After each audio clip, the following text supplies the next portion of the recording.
Binisita ni Chief PNP Police General Romel Francisco Marbil ang labi ng yumaong pulis ng Police Regional Office Bangsamoro Autonomous Region na nakaimlay sa Parang Maguindanao del Norte.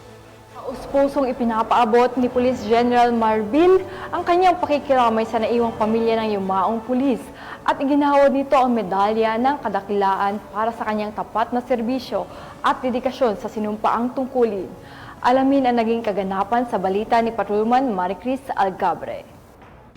Formal na binisita ni Police General Romel Francisco D. Marbil ang burol ng yumaong police operative na si Police Master Sergeant John Manuel Bongkawil sa Parang Maguindanao del Norte nito lamang araw ng Martes, ika-3 ng Disyembre taong kasalukuyan.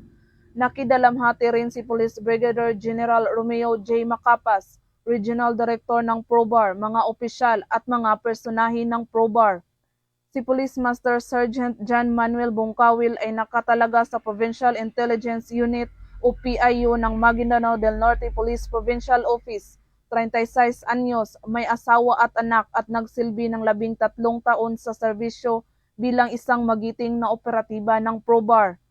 Ipinahayag ni Police General Marbil ang kanyang pinakamalalim na pakikiramay sa pamilya ni Police Master Sergeant Bongkawil at paggawad nito ng medalya ng kadakilaan para sa kanyang tapat na serbisyo at dedikasyon.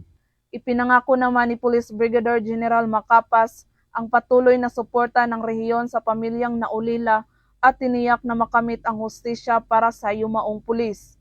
At bilang Acting Provincial Director ng Maguindanao del Norte Police Provincial Office, pinahayag ni Police Colonel Estares na ang insidente ay nagsilbing isang seryosong paalala sa mga panganib na kinakaharap araw-araw ng mga tauhan ng pulisya at pinagtibay nito ang dedikasyon ng PPO na siguraduhin ang kaligtasan at proteksyon ng bawat police personnel at ng komunidad na kanilang pinaglilingkuran.